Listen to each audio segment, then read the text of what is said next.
Welcome to my channel Tapati lifestyle. দেখো আবার একটা নতুন ভিডিও নিয়ে তোমাদের সামনে আসার চেষ্টা করছি। তো আজকে দেখো কোনো নার্সারি ভিডিও নয়, আজকে রান্নার ভিডিও। তো আজকে রান্না করছি দেখো বাসন্তী পোলাও আর খাসির মাংস রান্না হবে, সেটাই তোমাদের সঙ্গে তুলে ধরার চেষ্টা করছি। তো যাই হোক, আমার মোবাইলটা ছিল না কাছে, সেই জন্য তোমাদেরকে প্রথম থেকে দেখাতে পারিনি। মাংসটা কষতে লেগেছি, কষানো হয়ে গেছে হাফ। তো পেঁয়াজ দিয়ে তেলে দিয়ে দিয়েছিলাম, কিন্তু এরপর দেখো সব বাটা মশলা দিলাম, রসুন, আদা, লঙ্কা, এলাচ সব কিছু একসঙ্গে বেটে নিয়ে দেখো দিলাম জিরে গুঁড়ো, লবণ, যা কিছু পরিমাণ মতো লাগে সব কিছু দিয়ে দেখো কষানোর জন্য দিয়ে দিলাম। এরপর ঢাকা দিয়ে দিলাম।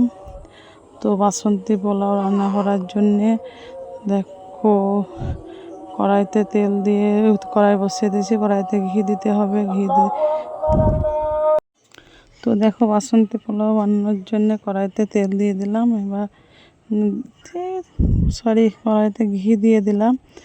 তো ঘিটা গরম হতে হতে যতক্ষণ লাগে, ঘিটা গরমের পর দেখো একটু তেজপাতা দিয়ে ফোড়ন দিয়ে চালগুলো দিয়ে দেবো।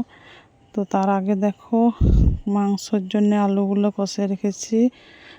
আবার বাসন্তী পোলাওয়ের জন্য চালটা আগে ধুয়ে হলুদ মাখিয়ে রেখেছি, মশলা জল করে রেখেছি, সব গোটা মশলাগুলো দিয়ে সেদ্ধ করে জলটা করে রেখেছি, যাতে করে পোলাওটা বানাতে সহজ হয়।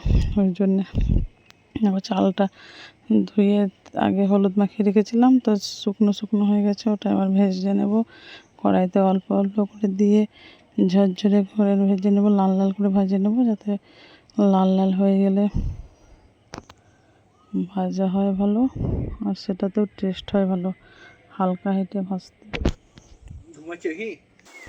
দেখো তো পোলাওয়ের চালটা ভাজছি এখন, হালকা হিটে এটা ভাজতে হবে।